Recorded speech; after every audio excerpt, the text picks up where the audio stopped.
దైవ మర్మములు జనవరి 3. సహోదరుడు భక్త సింగ్ గారి అనుభవంలో దేవుడు ఆయనకు బయలుపరిచిన మర్మములను అనుదినము పంచుకొనుట.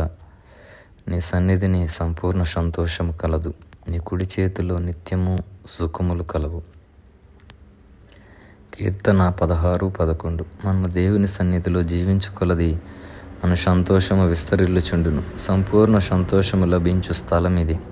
తమ పేర్లు జీవగ్రంథమందు రాయబడి ఉన్నవని సాక్ష్యమియ్యగల అనేకులు గలరు. అయితే దేవుని సన్నిధిలో సదా జీవించుచున్నామని మాత్రం వారు చెప్పజాలరు. దేవుని బిడ్డలతో నివసించుట సాధ్యమే, వారితో కూడి ఆరాధించుట సాధ్యమే. అయితే ప్రభువుతో లేశమాత్రమైనను సంబంధము లేక ఉండవచ్చును. ప్రార్థనా కూటములు కూర్చుండవచ్చును, ఆయనను ప్రభువు సాన్నిధ్యమును ఎరుగకుండవచ్చును. ఆయన సహవాసమందు ఉండునది లేనిది కూడా తెలియక ఉండవచ్చును. ఆయన సన్నిధి గుర్తింపు నీకు లేని ఎడల నీకు సంపూర్ణ సంతోషము లేదు. దీనికి అనేక కారణములుండవచ్చును. నీ సొంత తప్పు కూడా అయ్యి ఉండవచ్చును.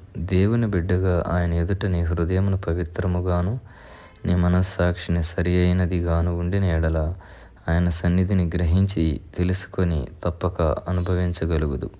ప్రేమగల సజీవుడైన దేవుడు తన సన్నిధి అందు జీవించు రహస్యమేమిటో తన ప్రజలు తెలుసుకొనవలనని ఉద్దేశించి ఉన్నాడు. కనుక నీవది తెలుసుకొనవలనను నదియే మా ప్రార్థన.